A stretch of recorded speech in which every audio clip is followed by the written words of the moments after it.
انسان تو بے جان سا پتھر بھی نہیں ہے، تو کوئی فرشتہ یا پیمبر بھی نہیں ہے، تو علم کا چشمہ یا سمندر بھی نہیں ہے، پر رب کی نگاہوں میں تو کمتر بھی نہیں ہے۔ جو کچھ بھی ہے تو اپنی حدوں کو پہچان، رحمان کی پکڑ سے تو باہر بھی نہیں ہے۔ دنیا نہ بسا دل میں کہ دنیا کی حقیقت مچھر کے کسی پر کے برابر بھی نہیں ہے۔ ہم نے تجھے جانا ہے فقط تیری عطا سے، سورج کے اجالوں سے، فضاؤں سے، خلا سے، چاند اور ستاروں کی چمک اور ضیاء سے، جنگل کی خاموشی سے، پہاڑوں کی انا سے، پرہول سمندر سے، پر اسرار گٹا سے، بجلی سے چمکنے سے، کڑکنے کی صدا سے، مٹی کے خزانوں سے، اناجوں سے، غذا سے، برسات سے، طوفان سے، پانی سے، ہوا سے۔ ہم نے تجھے جانا ہے فقط تیری عطا سے۔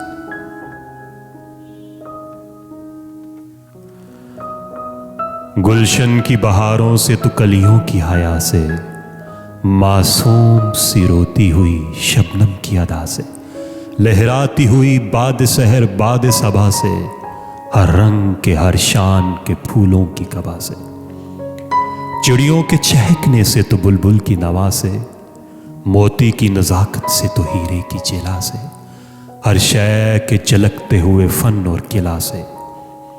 ہم نے تجھے جانا ہے فقط تیری عطا سے۔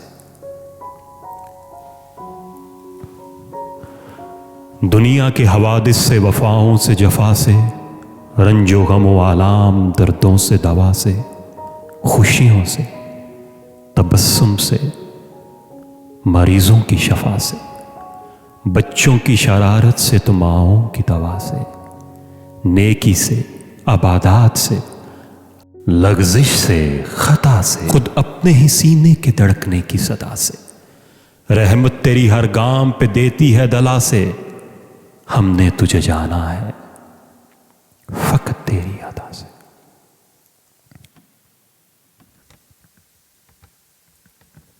ابلیس کے فتنوں سے تو آدم کی خطا سے، اوصاف ابراہیم سے، یوسف کی حیا سے، اور حضرت ایوب کی تسلیم و رضا سے، عیسیٰ کی مسیحائی سے، موسیٰ کے عصا سے، نمرود کے فرعون کے انجام فنا سے، کعبہ کے تقدس سے تو مروہ و صفا سے، تورات سے، انجیل سے، قرآن کی صدا سے، یاسین سے، طٰہٰ سے، مزمل سے، نبا سے، ایک نور جو نکلا تھا کبھی غار حرا سے۔ ہم نے تجھے جانا ہے فقط تیری عطا سے۔